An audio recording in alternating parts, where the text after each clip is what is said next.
Yahoo! Donc aujourd'hui je te retrouve avec l'extrême plaisir pour une nouvelle vidéo sur la chaîne. Et donc aujourd'hui on se retrouve pour une vidéo où je vais parler tout simplement de ma vie et de ma dépression. Et ce qui a fait du coup que je suis actuellement dans une dépression très lourde, avec multitraumatisme et plein d'autres casseroles aux fesses, dirons-nous. Cette vidéo a été filmée il y a presque 7 ans, parce qu'elle aura 7 ans en février du coup 2026. Et je tenais à préciser juste que je repose cette vidéo ainsi que les prochaines qui vont suivre sur mon harcèlement scolaire, mon cyberharcèlement et d'autres sujets comme ça que j'ai pu traiter. Tout simplement parce que depuis 7 ans, beaucoup de personnes m'ont rejoint et beaucoup de personnes n'ont pas forcément été fouiller et voir ces anciennes vidéos. Donc j'ai décidé de les reposter à nouveau pour que les nouveaux abonnés puissent accéder plus facilement à ce contenu. Et je tiens à préciser aussi qu'à aucun moment je ne cherche à attirer la sympathie, à me victimiser ou autre, et que les personnes du coup qui étaient déjà pas contents il y a 7 ans que je poste cette vidéo la première fois, bah désolé pour vous, vous n'allez pas être content parce que je vais du coup reposter à peu près toutes les vidéos sur le sujet.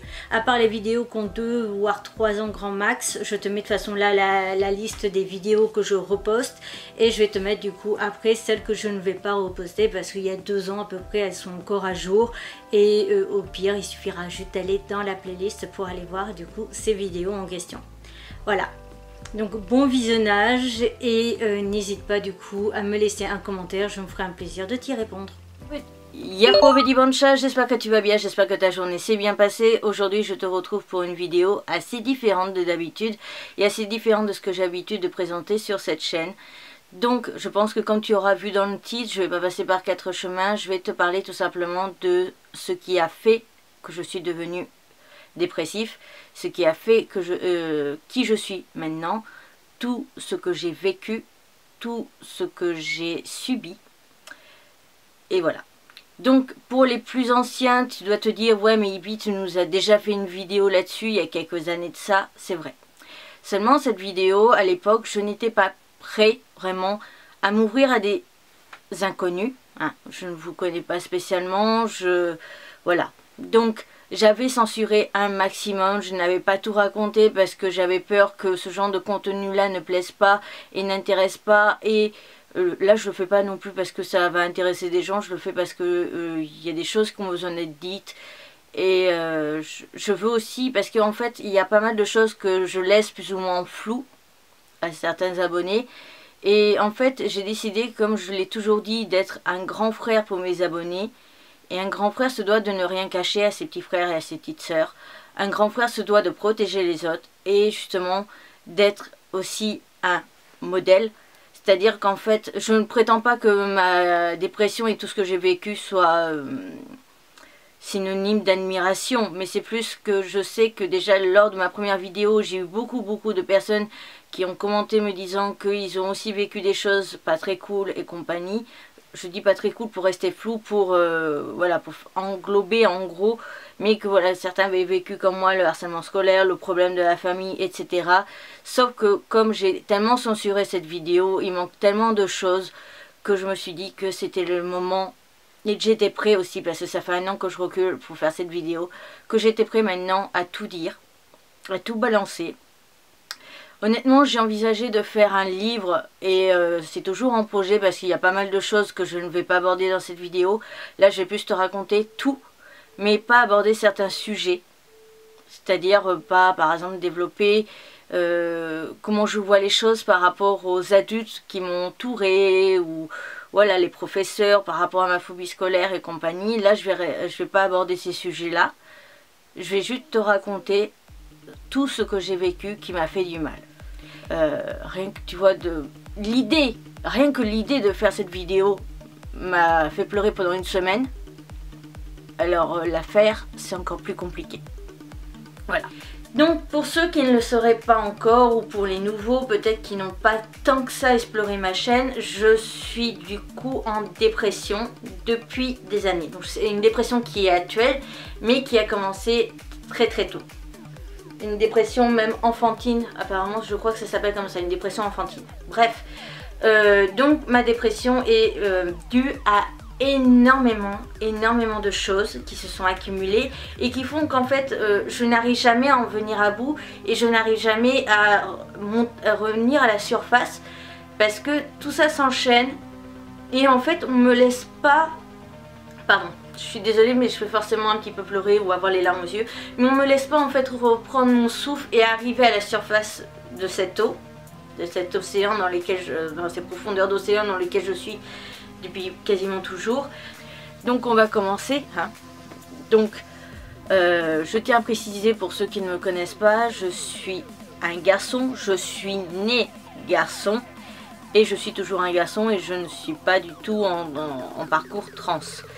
Pour toute question en rapport avec ça, le fait que je sois un garçon mais que j'ai une apparence de femme, que peut-être que je sois trans ou tout ça, je te mets un lien d'une vidéo en i en barre d'infos, tout en haut de la barre d'infos, et tu auras une ouverture de FAQ et je ferai une vidéo là-dessus.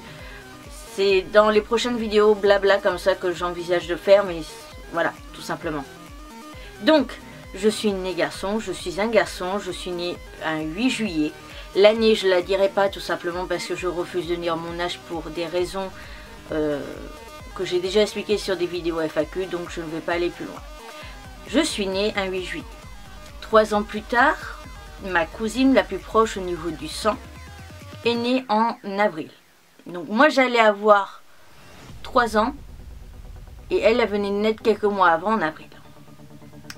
Pour t'expliquer au niveau du relationnel, enfin du lien de sang qui nous unit, le frère à ma maman s'est marié, enfin s'est mis en couple parce qu'ils n'étaient pas mariés à l'époque, mais s'est mis en couple avec la cousine la plus proche de sang de mon papa.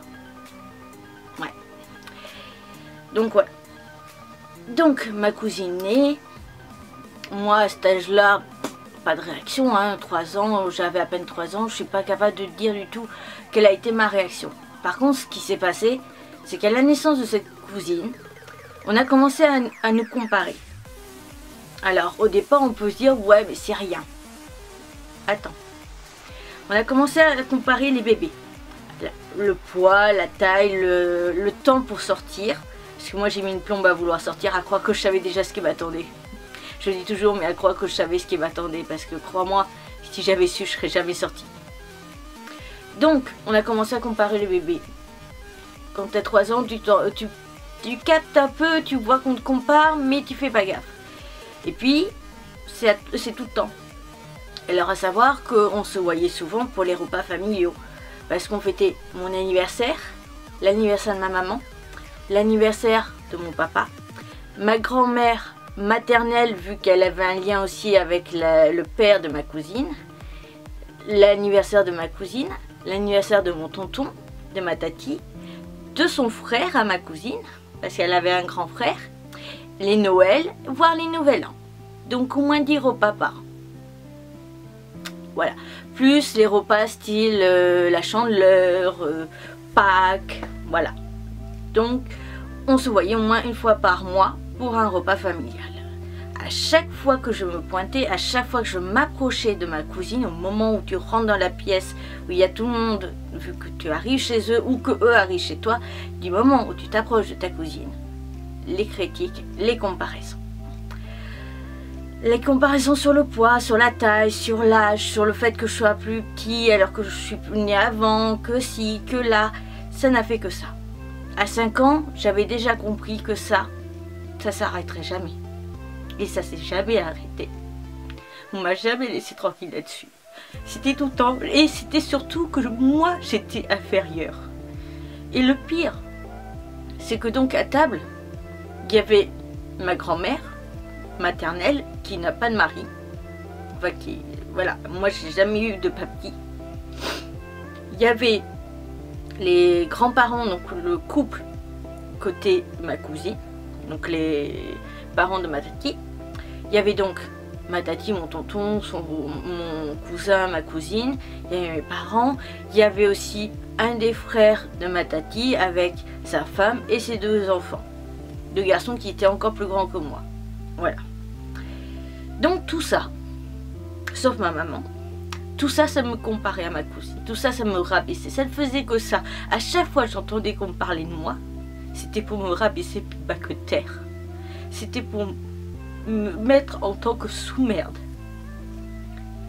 C'était tout en ça, c'était tout en du négatif, c'était tout en j'étais inférieure à elle. Donc, bon, à 5 ans, j'avais déjà compris ce genre de choses-là. J'ai compris très jeune que ça s'arrêterait pas. Attends, j'ai un cil qui me casse. Donc, ça ne fait que ça pendant 2 ans. À 5 ans, donc, je comprends que ça ne s'arrêtera pas, que quoi que tu fasses, tu seras toujours inférieur à cette cousine. Et j'ai fini par me poser une question. Qu'est-ce que les adultes cherchaient à faire avec ça? Ou cherchaient à ce que je la déteste? C'était ma cousine, elle était la proche au niveau sang. Je n'avais qu'elle en cousin-cousine de mon âge. On cherchait à ce que je la déteste? Je ne vais pas leur donner ce qu'ils veulent. Je vais faire le contraire de ce qu'ils cherchent. Je vais donc l'aimer plus que tout. Je vais leur montrer que malgré le fait qu'ils me rabaissent par rapport à elle, que mes sentiments envers ma cousine ne seront jamais touchés.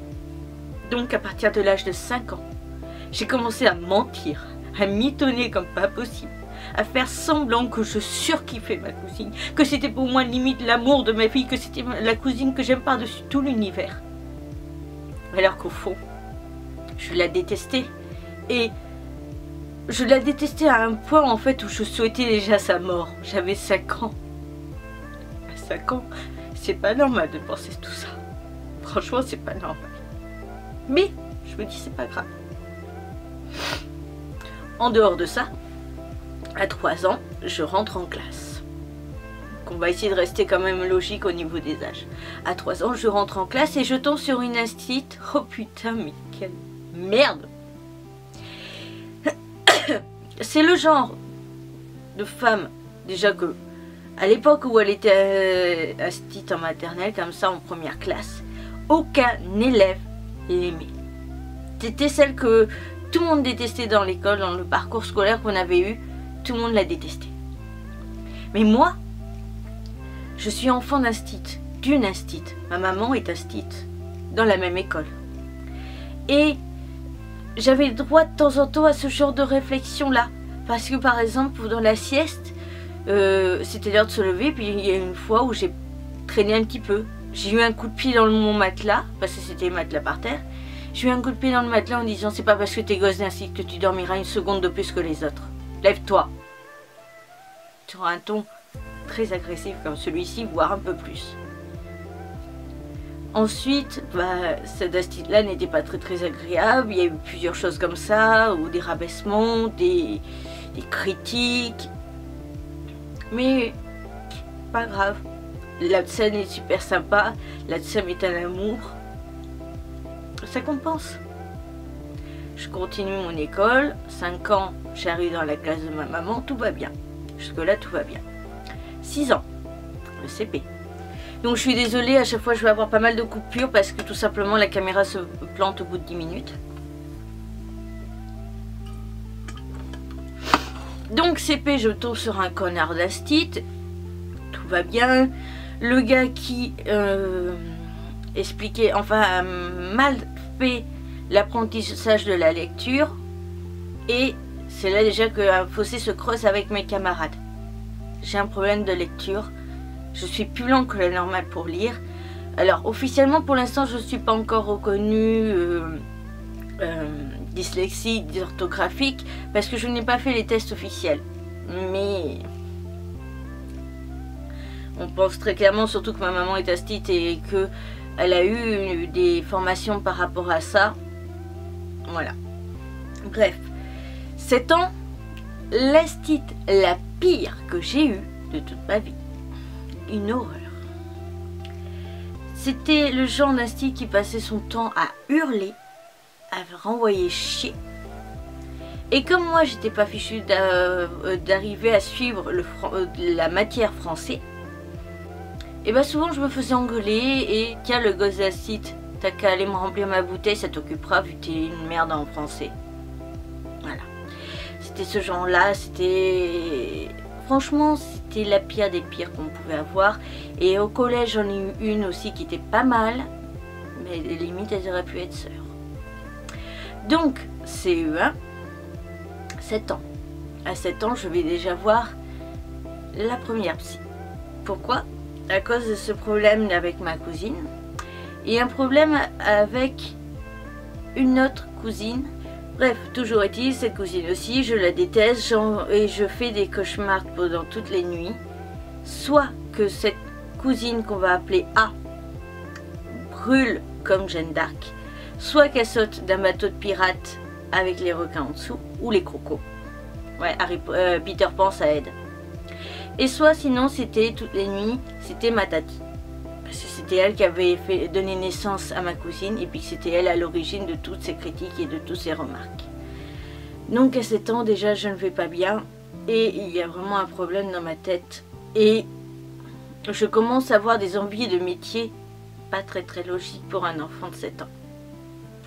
Mes parents ne m'ont jamais laissé regarder des films gore, des films d'horreur, des films comme ça tu vois. Mais à 7 ans, je savais déjà ce que c'était que le métier de tueur professionnel. Et je rêvais d'être un tueur professionnel. D'être ces assassins de l'ombre, ce genre-là. Pourquoi? Parce que je rêvais d'avoir les bases pour pouvoir tuer et ne pas laisser de traces.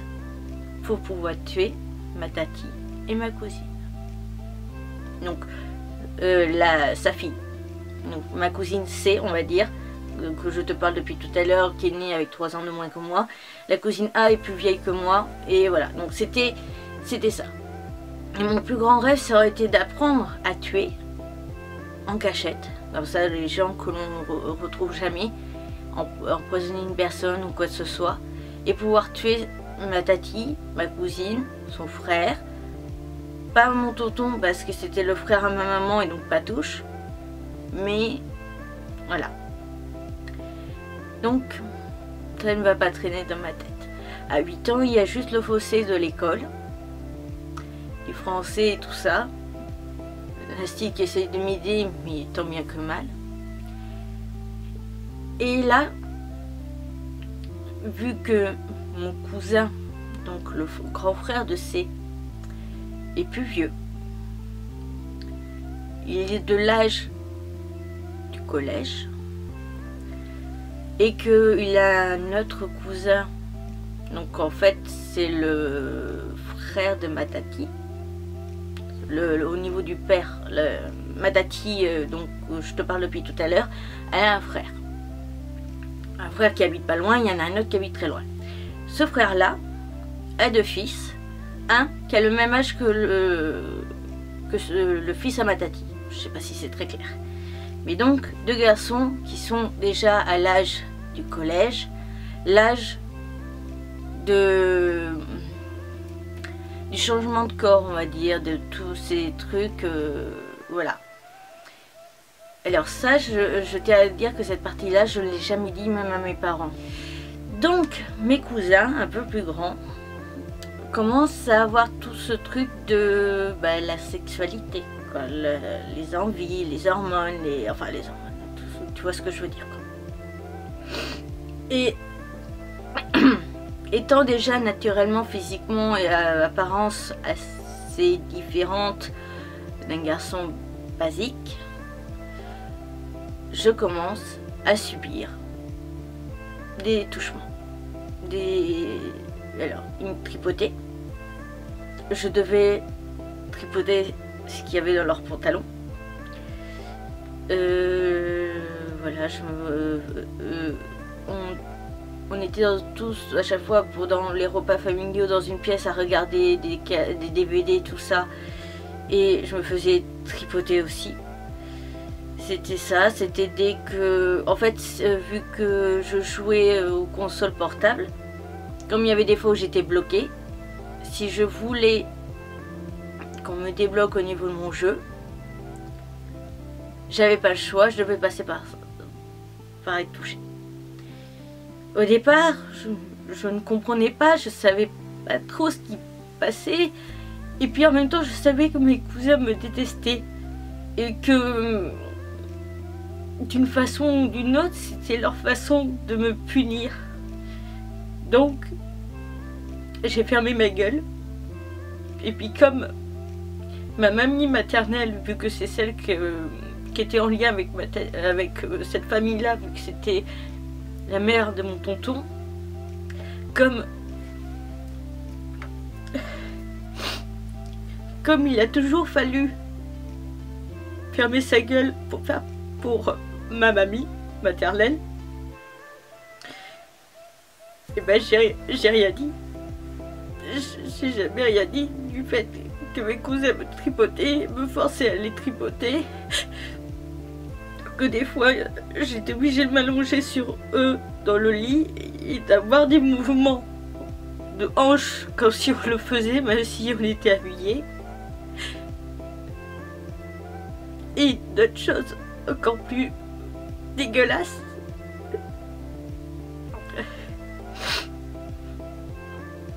Il y a eu une fois même où j'ai dû dormir chez ma cousine parce que mes parents devaient aller à un repas ou je sais pas quoi.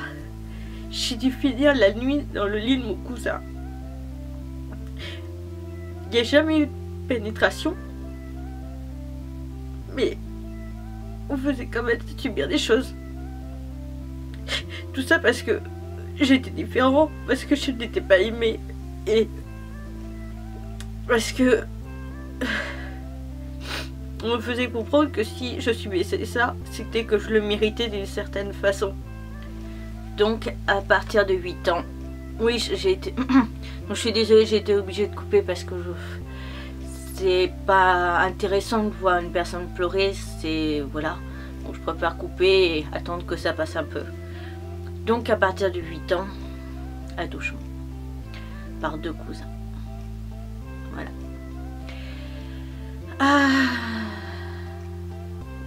C'est CM2. En CM2, mon cousin que tu connais plus ou moins via ma chaîne maintenant, Nico, qui est donc mon cousin qui est le plus proche de moi à l'heure actuelle, au niveau sang, au niveau relations, etc., débarque. Sauf qu'en gros, il débarque parce qu'il habitait près de Paris et en gros, il me vole plus ou moins mon papa. On va dire ça comme ça. Et là, je subis en fait un choc émotionnel. Et c'est à partir de là vraiment que je tombe dans la dépression. Parce que je me rends compte que mon papa ne m'a jamais vraiment aimé. Ça, je savais parce que honnêtement, j'ai toujours dit, même à partir de l'âge de 7 ans, je disais à ma maman, même 6 ans peut-être, je disais à ma maman, quitte papa, on sera plus heureux ensemble, tous les deux. Parce que c'est à cause de papa si je souffre à l'heure actuelle. Parce que c'est à cause de papa que j'ai toutes ces critiques et que je suis obligée de voir cette famille. Parce que c'est papa qui a toujours été très famille. C'est papa qui cherche à avoir tout le temps sa famille. C'est papa qui force sa mère pour qu'on fasse tous ces repas de famille. Alors qu'au final, maman et moi, on les aime pas spécialement. Ma tati et tout ça. On se passerait volontiers de fréquenter ces personnes. Mais pour papa, on s'écrase. Et pour faire plaisir à mamie, pareil. En CM2, je commence à faire un sport pour garçons. Me disant que peut-être ça me rapprocherait de mon père, vu qu'il s'est jamais préoccupé de moi, il s'est jamais occupé de moi. Limite, j'aurais pas de père, ça changerait pas grand chose, parce que même maintenant, il est juste présent à table, c'est tout. Il a jamais rien fait pour moi. CM2, je fais du sport pour garçons, du judo. Me disant peut-être que comme ça mon père trouvera que ça cool, son fils il fait enfin un truc de mec et tout. Non.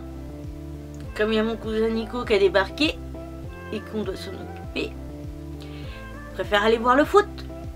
Voilà. Donc je me fais voler mon papa par Nico. Mon papa en a plus que pour lui.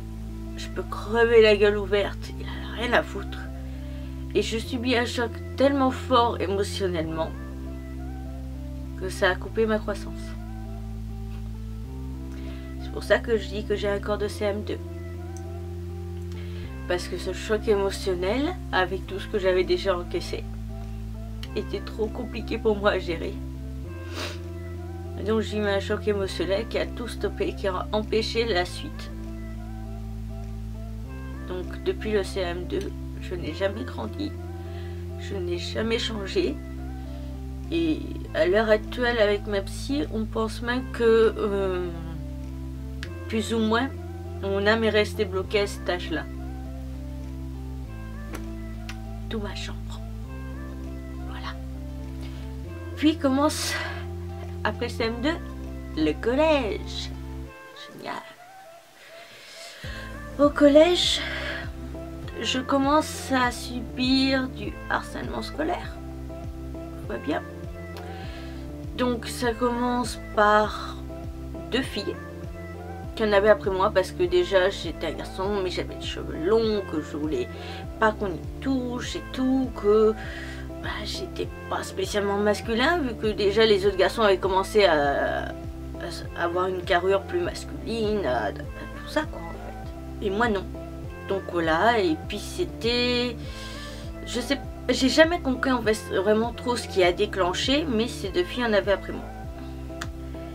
Ça a commencé par au départ me forcer à un jeu, c'est en fait, elle te met une gifle, tu es censé mettre une gifle un peu plus fort, elle te met une gifle plus forte, faut que tu en mettes une. Sauf que moi en fait je ne voulais pas, mais on me forçait, j'avais beau résister, quelqu'un me forçait à la frapper. Puis même si je frappais pas fort, elle me frappait toujours encore plus fort. Une fois, alors la prof de maths, à savoir que je l'ai vue 2 fois sur mes 4 ans d'école, de collège. Donc c'était à l'époque il n'y avait qu'un niveau par, enfin qu'une classe par niveau. Donc les profs nous connaissaient bien, tout ça, tout ça. Et la prof, je lui avais dit bonjour juste avant. On monte les escaliers et là, en montant les escaliers, j'ai l'une des 2 filles, donc la plus petite, qui s'accroche à la poignée du sac à dos, du cartable, pour me tirer, me faire tomber en arrière et en même temps se faire tirer parce qu'elle n'avait pas envie de monter les marches et compagnie. Je pense que tu connais, dans tous les écoles, il y a un niveau, une petite partie plate et on remonte. Et cette partie plate, je me retourne pour la repousser et lui dire d'arrêter. Et c'est là qu'a commencé ma phobie de... C'est pour ça que j'ai jamais trop, et même les colliers, j'ai du mal. Parce que tout simplement, cette fille m'a étranglée. Sauf qu'elle m'a tellement étranglée que j'ai failli perdre connaissance. C'était un point où j'avais commencé à vraiment à lâcher, que la prof est arrivée, que la fille en question m'a lâché le coup. Mais voilà, donc on a cherché à m'étrangler.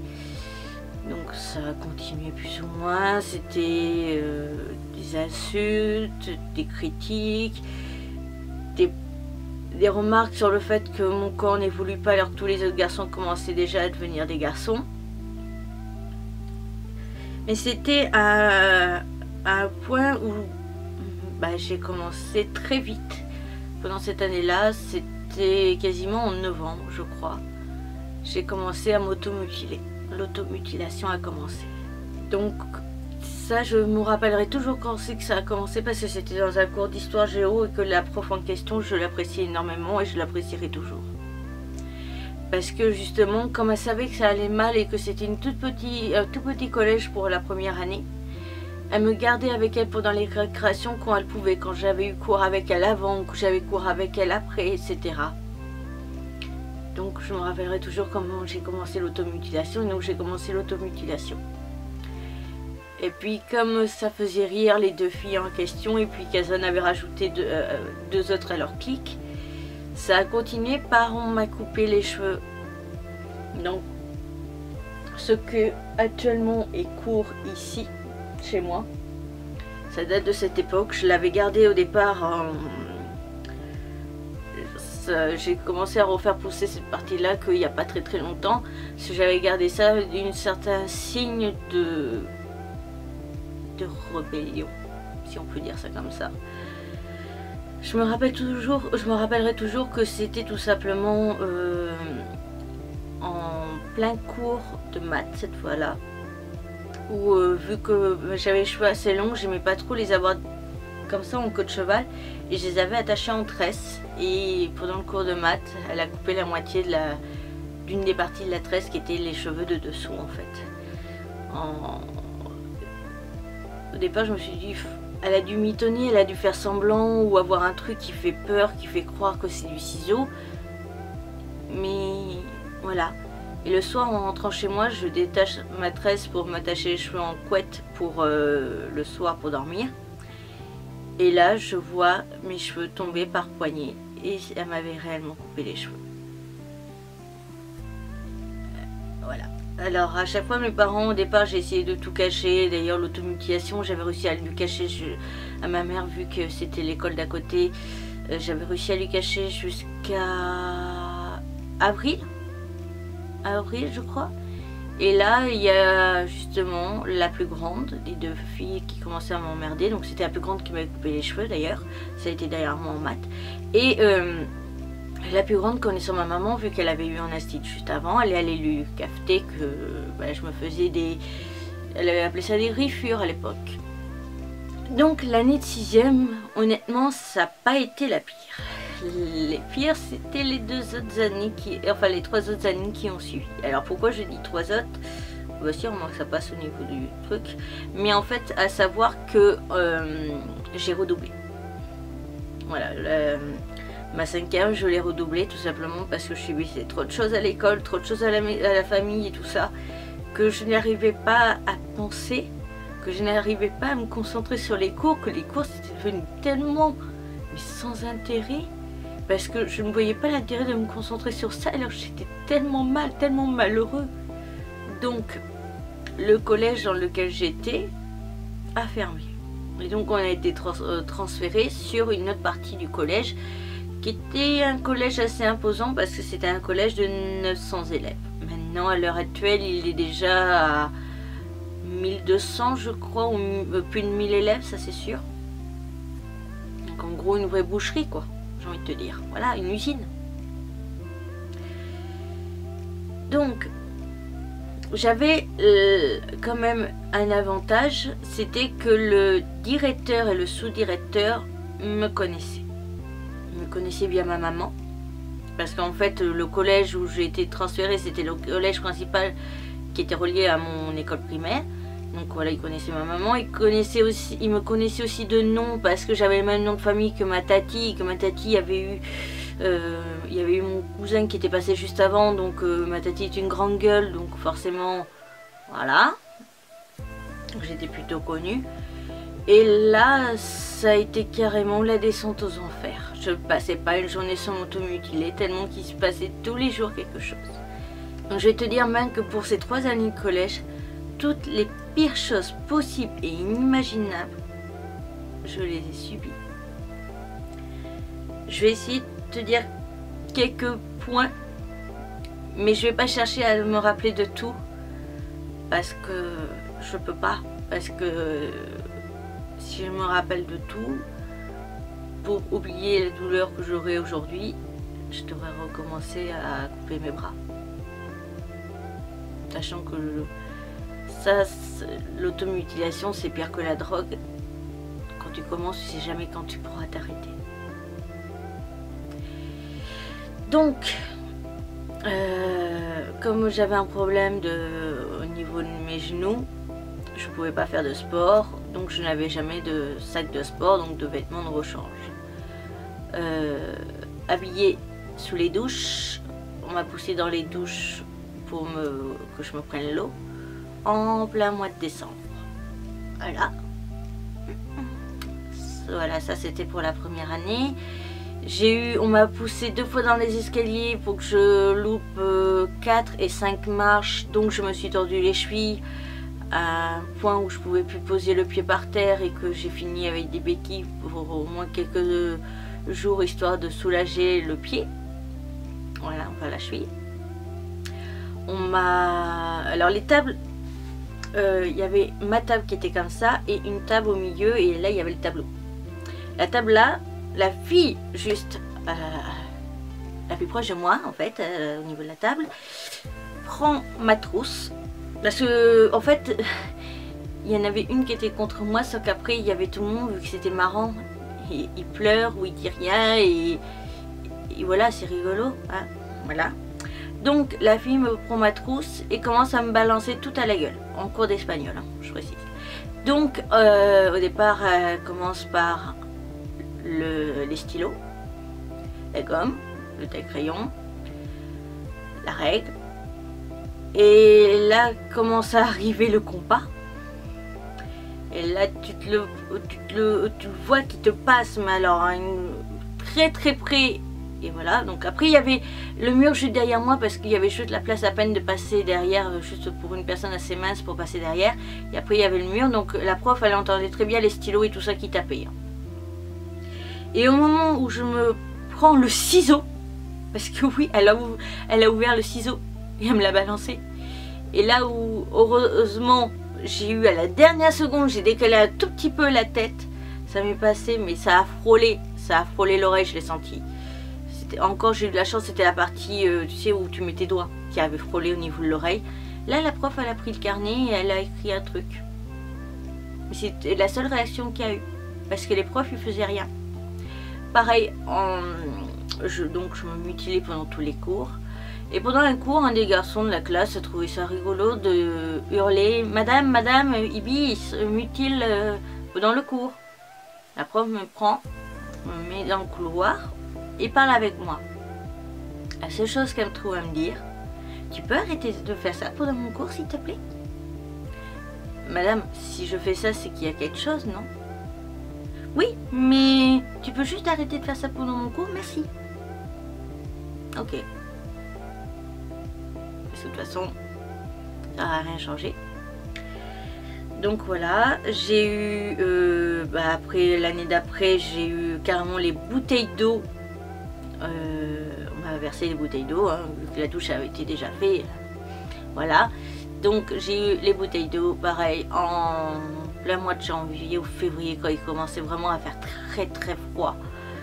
Et ben voilà, j'ai passé la journée en étant habillée, en étant trempée jusqu'aux os et en n'ayant pas de vêtements de rechange. Voilà. Ça a été aussi parce que je ressemblais du coup à une fille, vu que je n'évoluais pas vers la mutation vers le garçon. Ça a été des rumeurs comme quoi j'étais homo, etc. Que j'étais donc qu'un PD, que ci, que là. Et donc j'ai été obligée d'embrasser devant tout le monde une personne du sexe opposé qui était amoureuse de moi, je savais. J'ai chopé devant tout le monde parce que je me suis arrangée pour qu'il y ait un maximum de monde autour de moi, du collège. Et je l'ai embrassé sur la bouche devant tout le monde. Voilà. Alors que je n'avais rien à foutre, je n'avais pas envie, mais voilà. J'ai été aussi très rapidement rejetée parce que tout simplement j'étais plus mature que les enfants de mon âge. Donc en fait pendant que les autres pensaient, voilà, les garçons pensaient aux filles, les filles pensaient aux garçons et tout ça, les amours, machin bidule. Moi je pensais au métier que je voulais faire plus tard. Donc ça a créé un fossé. Ça a créé un fossé aussi parce que j'étais l'un des rares garçons qui ne jouait pas au foot pendant la récréation. On était deux dans le collège à ne pas être comme ça. Et bon, lui, il a viré complètement homo. Je l'ai revu il n'y a pas longtemps, donc je sais. Mais voilà.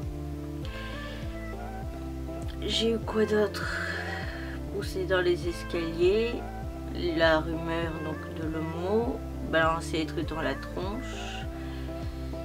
Ah oui, enfermé dans les toilettes.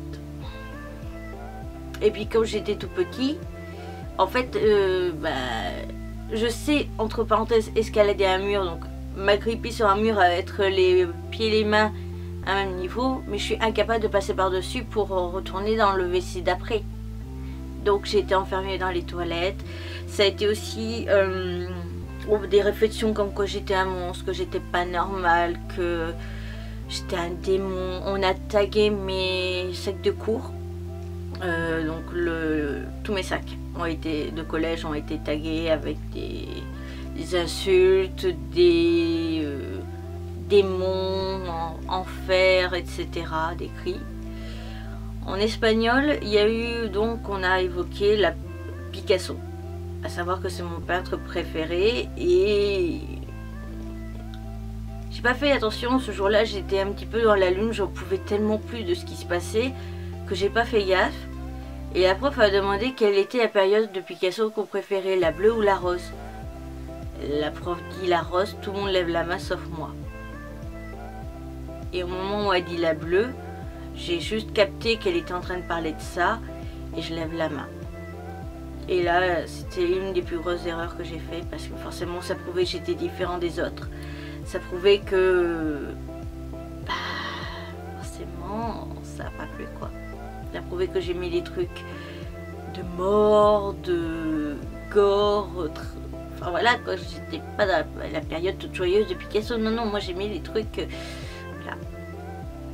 Donc le fait que que j'aille au psy et qu'on ait découvert que j'allais chez un psy, ça a rajouté une couche, c'était encore plus marrant de me torturer.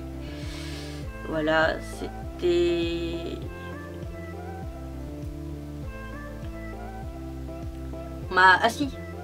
On m'a mis la tête à l'envers, on m'a retourné pour me voler mon téléphone et me vider tout mon forfait téléphonique. Plus d'une fois, bien sûr, hein, sinon c'est pas drôle. Vu qu'on peut y arriver une fois, c'était oh bah pourquoi, vu que elle a réussi, pourquoi moi j'y arriverai pas. Donc au moins une fois par mois on me faisait le coup et puis à chaque fois c'était plus ou moins... Enfin, pas forcément retourner, mais sinon c'était me plaquer au sol et puis on fouillait dans mes poches vu qu'ils savaient très bien où je foutais mon téléphone. Et même si je le planquais, ils arrivaient toujours à savoir où je l'avais foutu. Et puis sinon, bah, on me tripotait de partout pour savoir où je l'avais planqué. Et c'était souvent comme ils avaient su quand mon forfait téléphonique se renouvelait, parce que moi il s'est jamais renouvelé en fin de mois, il se renouvelle en plein milieu de mois. Et ben c'est mon forfait téléphonique qui s'est toujours renouvelé, je crois vers le 13 ou le 14 du mois. Et ben le 15 ou avant le 20, on s'amusait à me vider mon forfait téléphonique et puis voilà, c'était drôle. Voilà. Donc ça a été des rumeurs, ça a été tout le collège s'est mis à dos contre moi, ça a été des menaces de mort, ça a été même frappé juste après la sonnerie de sortie, avant d'arriver à la voiture de ma maman, frappé à tel point que je tenais plus debout. Il a fallu 2 grandes troisièmes pour me porter jusqu'à ma voiture. Voilà, parce que je tenais plus debout et tout ça. Plusieurs fois frappé. Mais on frappait toujours au ventre, donc ça se voit pas. Comme ça, les profs ou quoi que ce soit, ça se voit pas. Ou alors on frappait au niveau, on va dire la partie des shorts de plage d'hommes. Voilà. C'était des trucs comme ça. C'était... Aussi, je suis...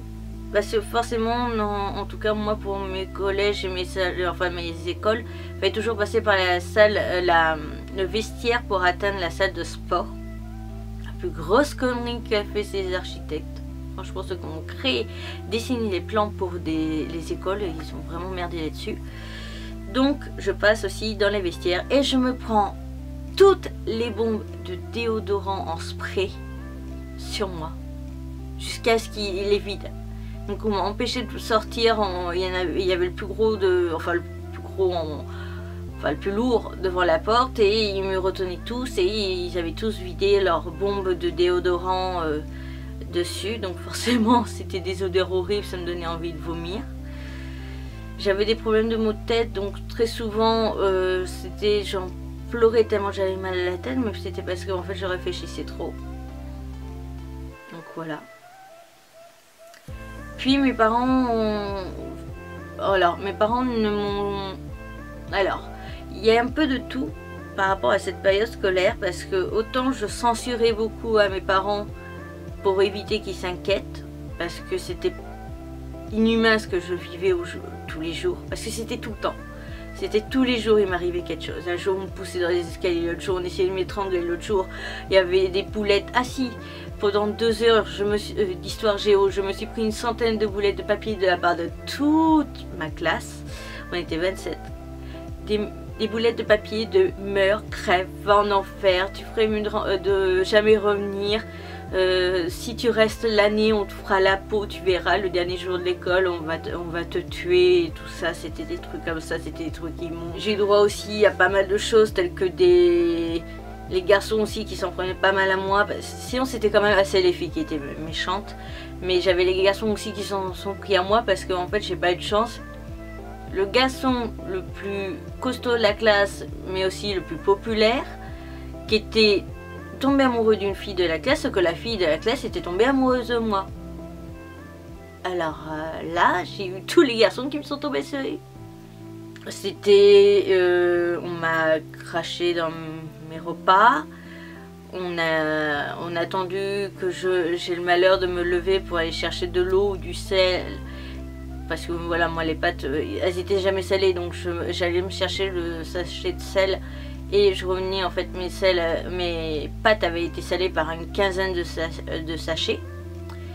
On m'a forcé des fois à bouffer justement ce genre de choses. On m'a forcé à bouffer le plat de pâtes rempli de crachats, de trucs comme ça. C'était...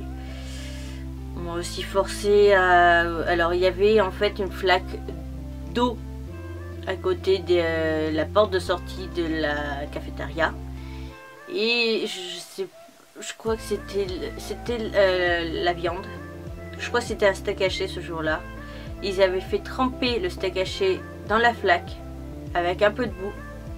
Ils m'ont forcé aussi à le bouffer. Voilà. Plein de choses comme ça, et dis-toi que ça a été pendant 4 ans et c'était quasiment tous les jours qu'il m'arrivait quelque chose. Donc autant quand j'en parlais plus ou moins à mes parents, j'avais mon père et ma mère, alors surtout mon père qui me disait que je m'y tenais, que c'était en fait une crise d'adolescence et je cherchais juste à me faire remarquer par mes parents, à attirer leur attention.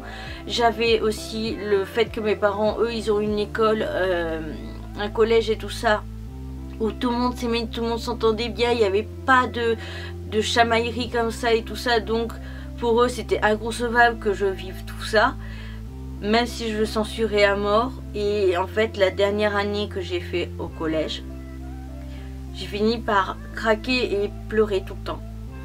Pleurer de ne pas vouloir aller à l'école, pleurer d'avoir peur. Et à partir du mois de février, j'ai commencé à pleurer tous les jours.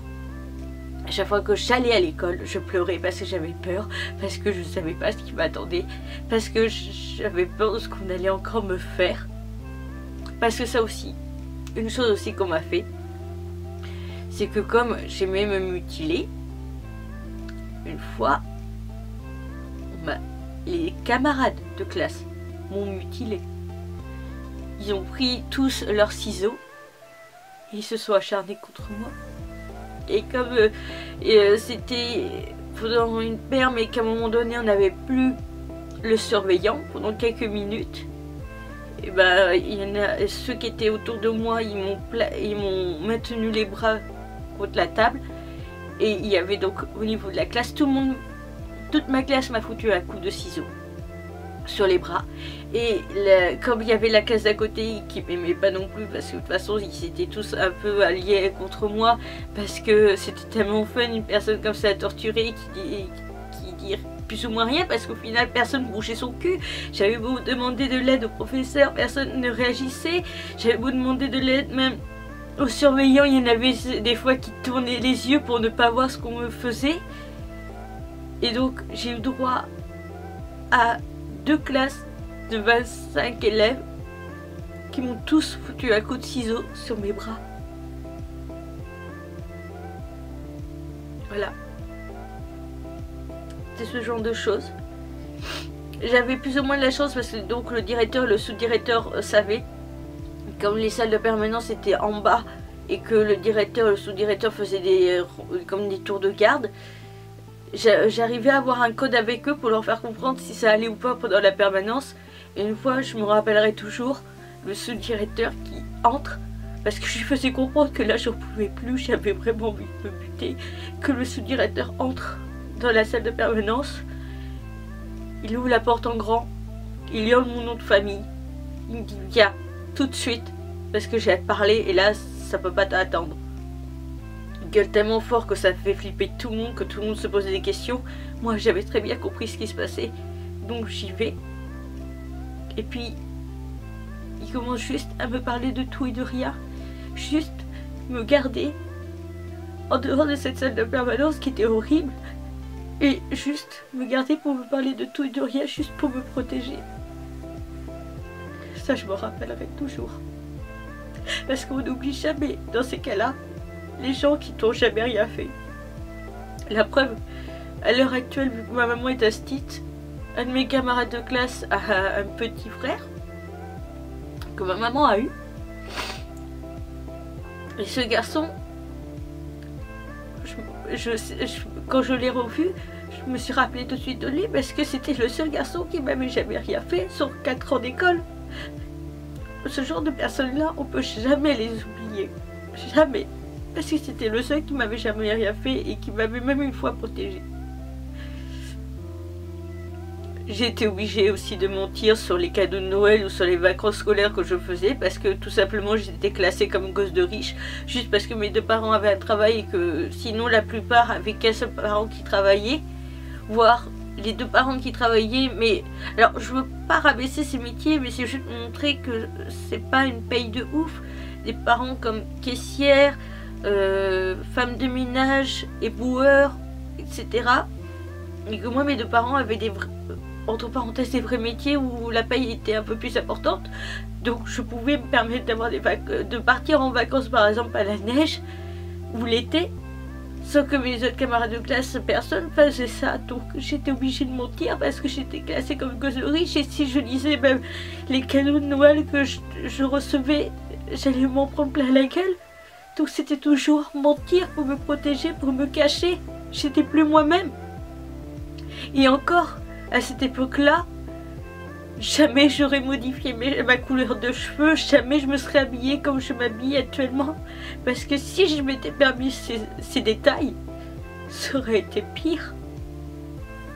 Donc, c'était m'habiller pour faire plaisir à tout le monde, pour rentrer dans ce moule que je déteste tant, mais c'était être normal.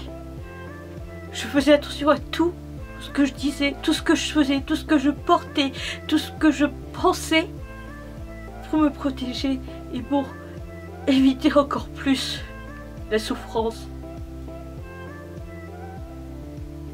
Mais ça n'a jamais marché. Quoi que je fasse, il y avait toujours quelque chose. Pendant 4 ans. Donc, comme je l'ai dit, à partir de la dernière année, à partir des vacances de février, j'ai commencé à tout le temps pleurer.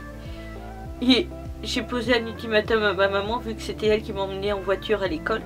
Je lui ai dit, écoute, juste un peu avant les vacances d'avril, je lui ai dit, écoute-moi bien. Là, tu me forces à finir l'année, maman, en cours d'histoire géo, devant ma prof préférée. Au 4e étage, je saute. Tu me fais finir l'année, tu me fais faire une seule journée de plus, maman. Je sauterai de ce 4e étage et j'essaierai d'atterrir sur la tête pour en crever.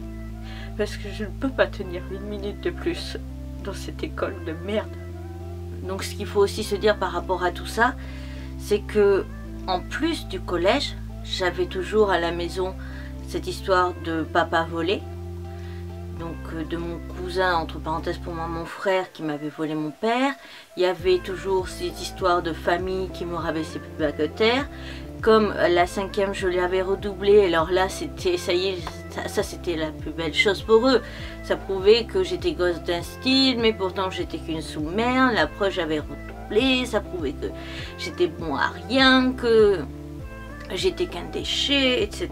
Donc, en fait, j'étais malheureux à l'école, mais si j'avais eu un environnement à la maison à peu près potable, j'aurais eu un endroit où me sentir heureux, tu vois, je veux dire, quand par exemple, il n'y a que ton boulot qui te casse les noix, mais qu'à la maison, tu es heureux, tu as ta femme, tu as tes enfants qui t'aiment, etc., ça crée plus ou moins un équilibre et on arrive quand même à tenir et à faire face.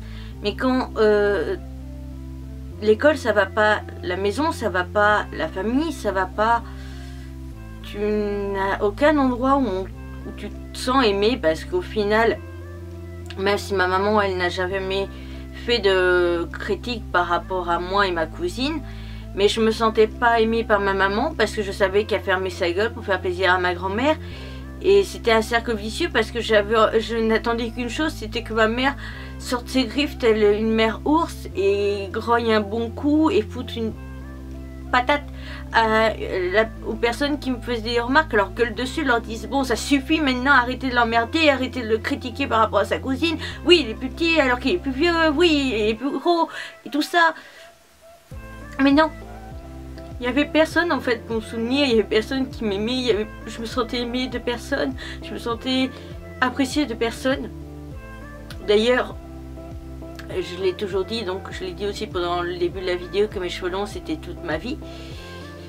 Et la dernière année au collège, on m'a aussi chopé et coupé les cheveux. Donc après, le week-end même, on allait sur Bordeaux avec ma mère, donc je lui ai dit maman, est-ce qu'on pourrait pas aller au coiffeur pour que ça rende à peu près correct et que on n'ait pas l'impression que je me suis fait couper les cheveux par les autres, mais plutôt que j'ai été au coiffeur. Comme ça au moins il n'y a que ceux qui me l'ont fait qui sauront la vérité. Mais au final, comme j'avais coupé après plus court encore, pour faire plus court et plus... En fait les filles étaient jalouses tout simplement parce que j'avais les cheveux bien plus longs qu'elles et ça déplaisait, et donc j'avais coupé. Donc là ça c'est ma longueur actuelle parce que j'étais aventure du coiffeur. Bref, j'avais encore plus court que ça, j'avais... Oh si, ouais, j'avais ça à peu près. Et voilà. Donc encore au niveau du collège, j'ai envie de te dire que heureusement que j'avais la télé, heureusement que je suis tombée sur la chaîne Manga, et heureusement qu'il y avait la série Yu Yu Hakusho diffusée sur la chaîne Manga. Donc je les remercierai jamais assez cette chaîne pour avoir diffusé ça, Yu Yu Hakusho, en boucle. C'est tout simplement dans Yu Yu Hakusho, il y a un personnage du nom de Kurama, je vais te mettre une image à côté. Il est beau, intelligent, il est... Enfin beau, je m'en foutais, c'était plus que c'était un élève comme tout le monde, mais au final c'était aussi un démon, parce que c'était un démon, la créature, le monstre, avec des pouvoirs, etc. Et au final je m'étais identifiée un petit peu à lui parce que j'ai dit, mais si moi je suis un démon, genre le démon, et que lui à côté c'en est un, on me compare à lui, c'était comme si on me disait que j'étais Kurama. Je me suis dit, bah Kurama il est classe avec ses cheveux longs, son fouet avec des épines de rose et tout ça.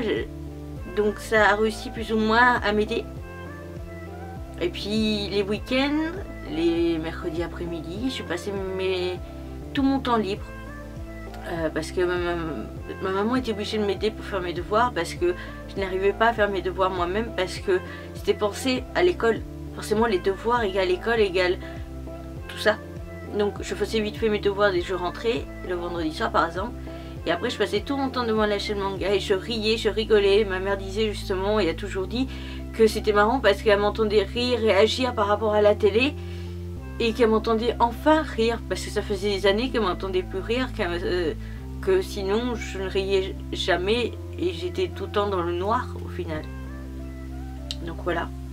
Donc la dernière année scolaire, j'ai arrêté l'école en avril. Heureusement que ma maman était instite et que le médecin scolaire était forcément une connaissance de ma maman, parce que forcément le médecin scolaire qui faisait le collège était celle aussi qui faisait le primaire.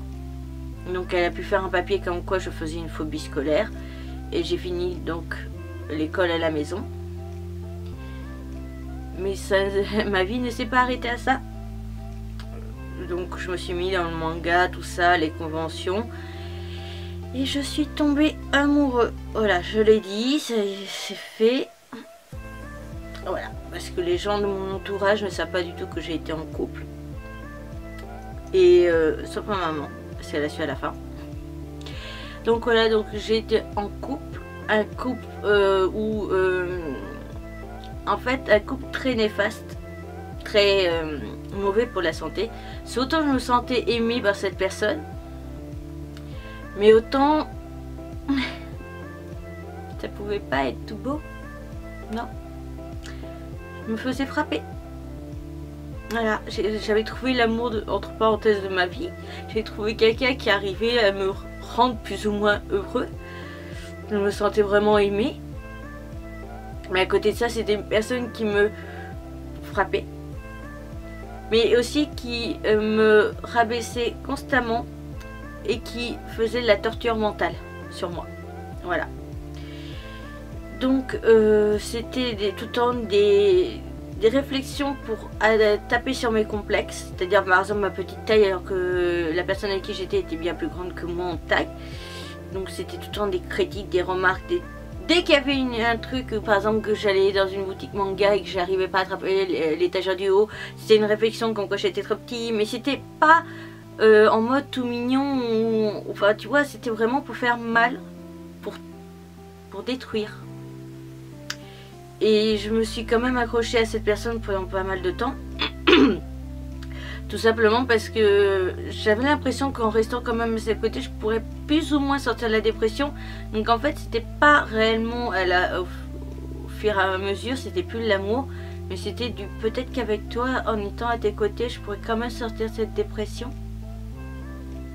Alors je reste avec toi. Et aussi, je me sentais quand même aimée. Donc j'avais envie parce que c'était la première fois que je connaissais quelqu'un qui m'aimait en amour ou en amitié. Même si j'avais quand même ma meilleure amie que tu connais vu que j'ai partagé cette chaîne au tout début avec elle. Mais je me sentais vraiment aimée par quelqu'un parce que après tout ma meilleure amie elle était prise par... elle était en couple avec quelqu'un donc elle ne pouvait pas mettre entière. Elle ne pouvait pas être 100% pour moi vu qu'elle était amoureuse d'un garçon. J'ai été rabaissée plus bas que terre, j'ai été torturée pendant des années. Mentalement et frappée. Je cachais tout une fois de plus à mes parents. Et quand ça s'est fini, je me suis dit que peut-être que, vu que je faisais esprit de rester vivant pour cette personne, parce que j'avais envie d'essayer quand même de me sentir pour une fois aimée et tout ça, alors que le nombre de fois incalculable que j'ai pensé à crever dans ma vie, même le chiffre 1000 est trop petit. Parce que déjà, tu comptes 4 ans au collège, tous les jours déjà j'ai pensé à mourir. Tous les jours j'imaginais une dizaine de scénarios. Je reprenais même le scénario de la veille et je le perfectionnais. Je trouvais toutes les solutions possibles et inimaginables. Je faisais esprit de traverser la route alors que je savais très bien qu'il y avait une voiture et qu'elle avait de très fortes chances pour qu'elle ne puisse pas freiner, des trucs comme ça.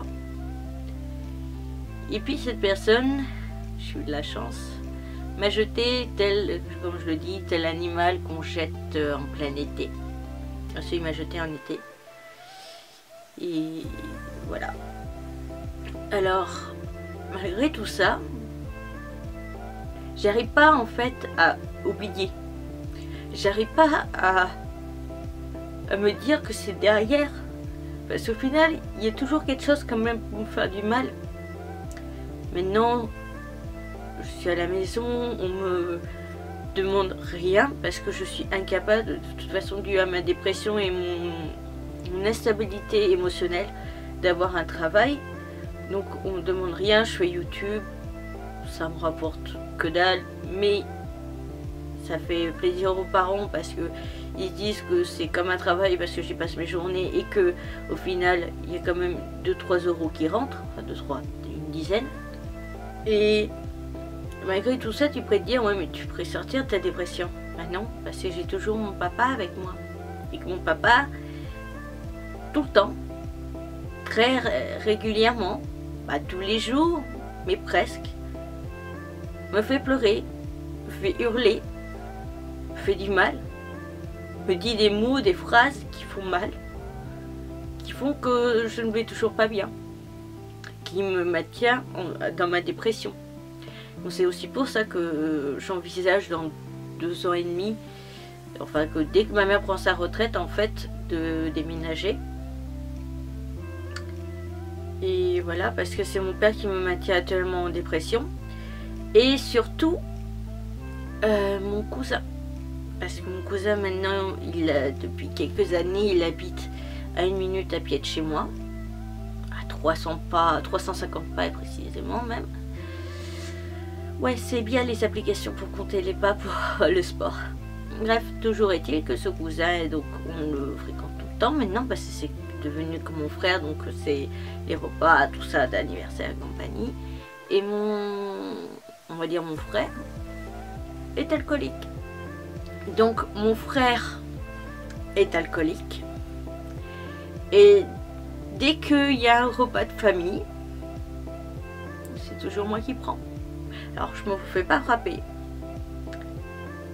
Mais cet été j'ai failli m'en prendre un pet, ça c'est clair. Heureusement qu'il y avait pas mal de membres de la famille, surtout qu'il y avait des vrais mâles, des vrais hommes pour me protéger. Parce que ça a failli finir loin. Et c'est toujours moi qui prends parce que je dis une phrase et qui comprend pas tout et que voilà. Parce que cet été par exemple j'étais en train de faire un compliment sur mon papa. J'étais en train de faire un compliment et il n'a pas compris que je faisais un compliment, il a cru que je le rabaissais plus bas que terre.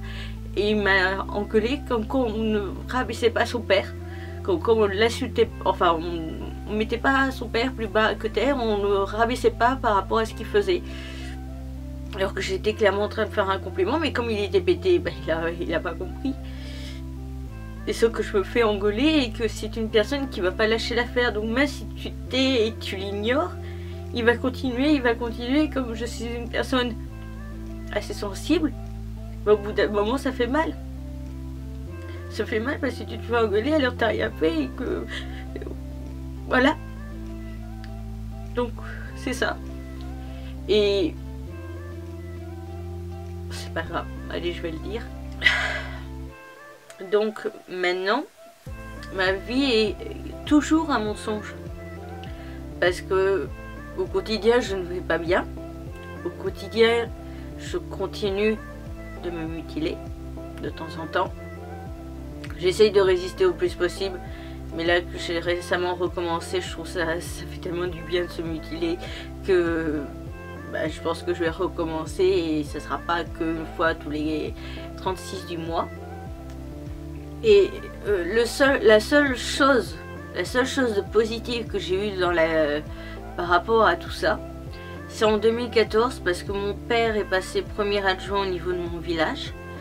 Et en fait, il a fait un repas pour fêter ça et il a invité ma tati, ma fameuse tati avec ma fameuse cousine. Et ma cousine, pendant le repas, parce que c'était le soir donc il y avait apéro et repas, ma cousine m'a rabaissé plus bas que terre, m'a dit que j'étais qu'une sous-merde, que je sortirais jamais de ma dépression, qu'elle voulait me normaliser capillairement parlant et vestimentairement parlant, que j'étais qu'un gros tas, que je m'écrirais jamais, que de toute façon je finirais par crever comme un connard, enfin que des trucs comme ça. Et le pire c'est que j'arrivais pas à en placer une pour me défendre et j'enchaînais, je me prenais des réflexions et des réflexions. Et j'ai eu la chance que le week-end d'après, on doit y aller sur Toulouse pour la convention d'avril, le TGS ou Anami. Et sur le retour, mon père m'a demandé donc ce qui s'était passé parce que ça avait fait quand même pas mal de bruit. J'étais rentrée dans la maison, j'avais mis un DVD de Schwarzenegger pour me calmer parce que c'est mon acteur préféré. Ma mère était retournée gueuler parce que voilà, une fois de plus ma famille me faisait du mal. Vu que ma grand-mère est morte, maintenant on s'en bat les steaks de dire ce qu'on pense. Et ça a failli finir en bagarre, donc ma tati a décidé de couper les ponts et mon père a réussi à comprendre, vu que c'était lui qui nous forçait à cette relation familiale, a compris que, et il a dit de lui-même que cette famille, que ces gens étaient néfastes pour ma santé mentale. Voilà. Donc c'est le seul truc positif que j'ai eu depuis que je suis née, c'est que mon père a compris que ces gens-là étaient néfastes et qu'il a réussi à comprendre que d'autres de ses cousins pouvait être bon pour ma santé. Il en aura fallu des années. Il en aura fallu. Donc voilà. Et maintenant je suis donc enroulée dans un mensonge perpétuel. Parce que donc mon cousin, je l'aime bien, mais sans plus, ça casse pas trois pattes à un canard. Donc tu le sais, mon cousin a une chérie, ma belle-sœur entre guillemets, et ils ont eu un enfant. et mon cousin, donc cette fameuse sœur du nom de A, que je déteste. Une année, je ne savais, je vais t'expliquer quand même le pourquoi je suis dans un montrance perpétuel, donc du coup je ne suis pas non plus spécialement heureux dans ma vie actuelle. Donc une année, je ne savais plus quoi offrir à mon cousin parce que en fait je suis une personne qui ne va pas que donner un cadeau pour Noël et anniversaire. Par exemple mes parents, il y a aussi pour la Saint-Valentin, il y a la fête des paix, il y a tout ça, il y a voilà. Et mon cousin c'est un peu pareil, je faisais un cadeau aussi pour la Saint-Valentin, pour d'autres trucs, et au final j'ai fini par être en panne d'un tas de cadeaux. Et une année, alors c'était il y a 2 ans je crois, j'ai dit à mon cousin, donc à mon frère plutôt on va dire, à Nico, je lui ai dit écoute, j'ai pas de cadeau à t'offrir, je n'ai pas trouvé quoi t'offrir, donc je vais faire un effort, je vais essayer de créer un lien avec ta soeur. Qu'on fasse, qu'on ait une relation frère et soeur tous les deux aussi. Donc bien entendu cette relation est complètement bidon, je fais semblant, je mens. Il faut faire plaisir à tout le monde parce qu'en même temps ça fait plaisir à papa. Voilà. Ma belle-sœur, je l'aime bien, mais désolée, parce que je sais très bien qu'elle va la regarder, mais au fond, on est tellement différents qu'on n'arrive pas à se comprendre. Et ça finit toujours par, en fait, elle me sort des phrases pensant, soi-disant, m'aider. Sauf qu'au final non, parce qu'elle me sort les mêmes discours à chaque saison, depuis 2013. Depuis été 2013, elle me sort les mêmes trucs à toutes les saisons, et à chaque saison elle me fait du mal, elle me fait pleurer et j'en ai marre. Et c'est bien pour ça que d'ailleurs cette année en février, vu qu'elle est son anniversaire, elle est à sa mère, je n'irai pas parce que j'en ai marre de faire semblant, de me forcer, et puis j'ai pas envie de laisser passer quelqu'un comme ça qui me fait du mal, qui me fait pleurer tout le temps, parce que ce qu'elle me dit me fait du mal et me détruit clairement à chaque fois. Donc ça suffit, je commence à en avoir marre. Mais je tiens à t'avouer aussi la vérité, c'est que le petit Okami dont je te parle sur ma chaîne et que j'achète des cadeaux, tout ça aussi c'est du bidon. Mais je t'explique même pas à quel niveau. Donc oui, j'achète des trucs, oui d'accord c'est mignon et tout ça. Ça m'a fait plaisir, la porte assez ouverte. Donc oui d'accord, j'achète des cadeaux et tout ça. Mais ne crois pas du tout que je me sens dans mon rôle de tonton et tout ça, parce que tout ça c'est du fake. Parce que les gamins, alors à prendre entre grands guillemets, hein, les gamins je n'aime pas ça. Les enfants je n'aime pas ça, ça bouge, ça agité, ça va dans tous les sens, pour peu. Voilà, tout ça. Je n'aime pas les choses qui bougent comme les singes et les enfants. Voilà. Moi, j'ai toujours été un enfant très sage, très casé. Ma mère pouvait m'emmener à ses réunions d'instit les mercredis, quand à l'époque il n'y avait pas l'école le mercredi. Tu m'entendais pas, j'étais assis dans un coin à faire mes petits dessins, à faire mes coloriages, mes machins bidule, tu m'entendais jamais. Tous ces enfants là qui bougent tout le temps, qui ne peuvent pas s'arrêter de bouger, etc. Je n'aime pas ça, je n'aime pas les bébés. Je n'ai jamais aimé les bébés. Et pour faire plaisir à la famille, parce que tout le monde savait très bien que je suis pas du tout enfant, que je suis pas du tout bébé, et ben j'en rajoute. Ben oui, parce que sinon, si je restais comme je suis normalement, à rejeter l'enfant, ça dérangerait toute la famille. Donc je suis dans un mensonge perpétuel depuis maintenant un an et 2 mois. Je suis dans un mensonge perpétuel, enfin 2 ans même on va dire, hein, parce que du moment où la mère nous a dit je suis enceinte, le lendemain j'avais passé toute ma journée à aller sur les sites pour chercher des trucs de bébé, des vêtements, des jouets, des ci, des là. Mais au fond de moi, j'en ai rien à foutre.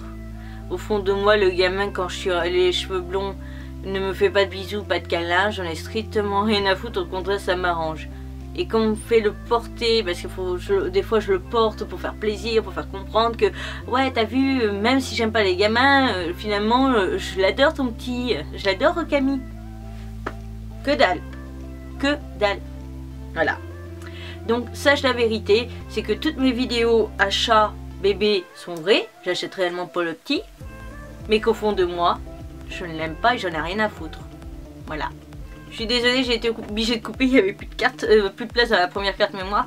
Donc tu pourrais te dire, oui mais Ibi, pourquoi tu mens, pourquoi tu fais semblant, alors qu'en fait le petit t'en a rien à foutre. Parce que sinon, si je faisais pas tout ça, ça me retomberait sur la gueule. Parce que j'aurais ma mère qui me retomberait sur la gueule en me disant bon allez, il faut prendre-le au moins une fois dans tes bras quoi, le petit, allez, vas-y, tout ça. Et sauf que ça serait tellement chiant parce que entre mon père et ma mère, ça serait tellement casse-burn et mon frère du coup et ma belle-sœur, ça serait tellement chiant que autant faire semblant et voilà.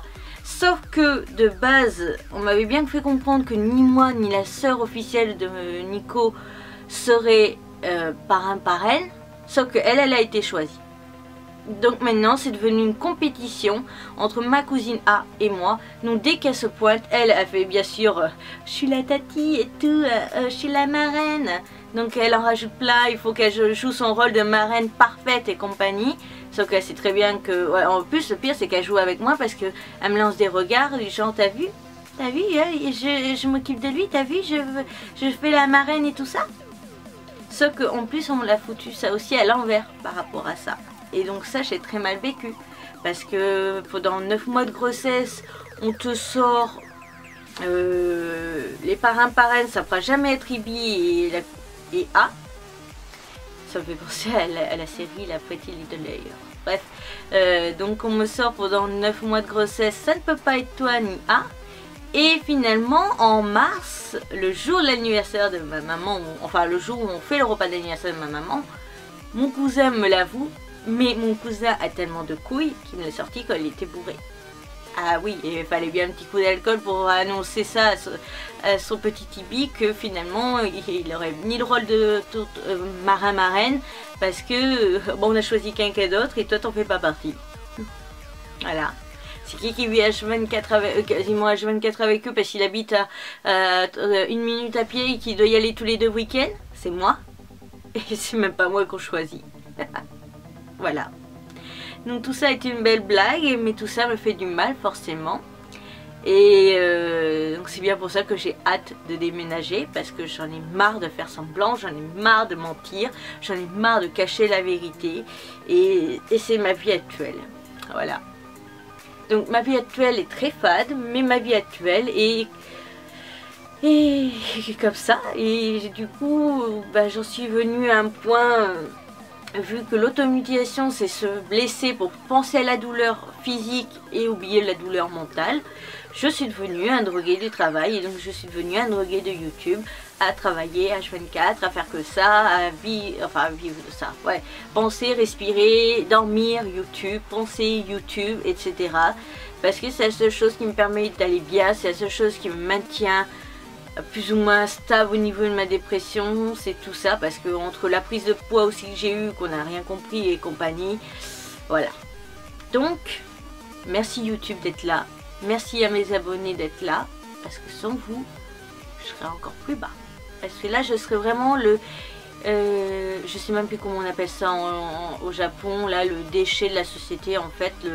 Je passerai mon temps à glander dans un canapé, à regarder via mon ordinateur des animés et à me laisser crever, à rien faire de mes journées et tout ça, alors que grâce à YouTube, grâce à mes abonnés, bah, tous les jours, j'ai quelque chose qui me motive à faire quelque chose dans ma journée et à faire quelque chose de productif. Et à savoir que derrière il y a des gens qui attendent mes vidéos, qui vont me mettre des commentaires, qui vont mettre des petits mots gentils, etc. Et sans ça, il y a bien longtemps que je me serais dégommée. Vous êtes tombé pile au bon moment. Vous êtes vraiment tombé pile au bon moment. Donc merci. Je pense que la vidéo aura été assez longue. Je vais sûrement pas couper grand chose à part peut-être des reniflements parce que j'avais le nez qui coulait. Mais voilà. Donc je pense avoir fait le tour, avoir tout dit. Je pense. Ah si, il faut peut-être rajouter un détail. La sœur de mon père, qui a passé son temps à nous faire chier. Au départ, elle a commencé à piquer les affaires de mon père qui était dans un garage. Le garage de ma mamie, donc en fait elle se servait. Donc voilà, après j'avais tout le temps mon père qui râlait à la maison parce que quand on allait chez elle, on découvrait que bah, elle nous avait volé par exemple un lustre, elle nous avait volé d'autres trucs, etc. Donc voilà, ça a été assez chiant. Plus bah, aucune existence de cette tati, enfin elle a jamais joué son rôle de tati, rien du tout et compagnie. Et madame est tombée enceinte de jumelles. Je suis désolée pour les jumelles parce que je sais très bien que vous me regardez. Et du moment où elle est tombée enceinte, ah bah elle est revenue comme une fleur. Et madame aussi revenait juste pour les cadeaux de Noël. Sauf que ma tati se pointait le jour de Noël pour récupérer les cadeaux de ses filles. Mais moi, j'ai jamais eu de cadeau. Elle m'a jamais offert de cadeau. Ou alors, ah si, il y a une fois quand j'étais au collège, elle m'a offert quoi? Une revue de mode. En me disant, toi qui aimes la mode. Voilà. Et c'était une revue qu'elle avait utilisée avant. Voilà. On adore la tati aussi. Hein. J'ai une belle famille. Donc je pense que là cette fois-ci j'ai officiellement fait le tour. J'ai peut-être omis quelques petits détails. Tu m'excuseras. Et est-ce que je peux dire, j'espère que cette vidéo t'a plu? Je ne pense pas. Par contre moi je t'invite clairement à partager cette vidéo. Pas pour avoir des vues parce que ça je m'en bats les steaks. Mais plus pour partager auprès de tes amis. Parce que des fois on cache tous plus ou moins notre jeu. On cache tous plus ou moins ce qu'on a eu, ce qu'on a souffert et tout ça. Et se dire qu'on n'est pas tout seul des fois dans la vie, ça fait du bien. Parce que moi quand j'ai fait la première vidéo il y a quelques années, quand j'ai commencé YouTube, voir tous ces commentaires de personnes qui me soutenaient, voir tous ces commentaires de personnes qui étaient comme moi, bah, plus ou moins ça me faisait du bien parce qu'autour de chez moi j'étais le seul dépressif. Savoir qu'on n'est pas tout seul, savoir que d'autres personnes ont souffert, même s'ils ont souffert peut-être pire que nous ou moins que nous, ça fait toujours plus ou moins du bien de se dire qu'on n'est pas tout seul. Donc c'est plus pour ça que je vais t'inviter à partager cette vidéo. Voilà. Et donc je te retrouve bientôt pour une nouvelle vidéo. Donc n'hésite pas à liker la vidéo si elle t'a plu, n'hésite pas à la commenter, me dire ce que tu voudras. Voilà, me dire ce que tu voudras. Et je te retrouve donc bientôt pour une nouvelle vidéo. Et je te retrouve aussi très vite, surtout pour une vraie vidéo plus fun, plus joyeuse, plus... peut-être fun que celle-ci. Parce que celle-ci, je pense pas qu'elle a été très fun. Voilà, donc à bientôt.